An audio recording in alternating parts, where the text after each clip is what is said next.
Magnézium neboli hořčík. Důvody, proč ho užívat ve velkém. Magnézium je minerál, který má velké množství účinků. Například dokáže zvednout hladinu testosteronu, a to až o 24%.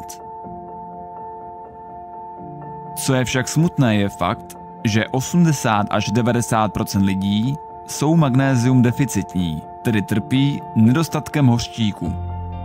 S čím může magnézium pomoci? Lepší spánek. Podpora při budování svalové hmoty. Hořčík pomáhá udržovat optimální hladinu cholesterolu. Dále také zlepšuje mozkovou funkci a paměť. A konečně zvedá hladinu testosteronu.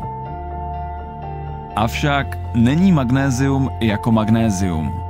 Jaké máme formy magnézia?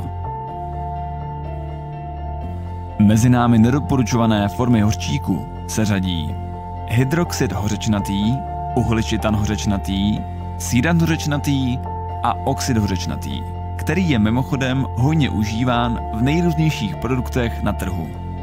Naopak mezi doporučované formy hořčíku patří treonát, bisglycinát a malát. V čem se však jednotlivé formy liší? Hlavní odlišností je rozdílná vstřebatelnost pro tělo.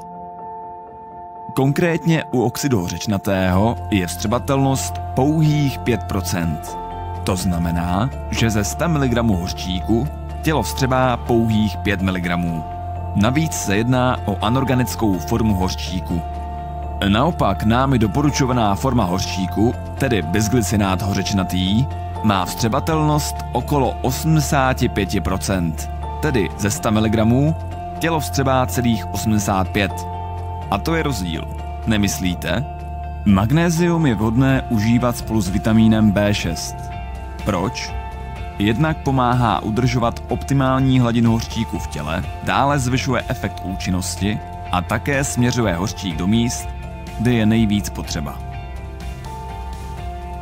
Díky suplementaci magnézia je možné během měsíce zvýšit hladinu testosteronu, a to až o 15%. Pokud však do toho přidáte ještě trénink, zvýšení může být až o 24%.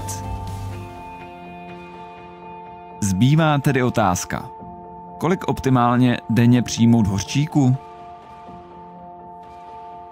Optimální dávka je za nás 400 mg denně. Děkujeme vám za zhlédnutí a poslech. Váš Brain Market.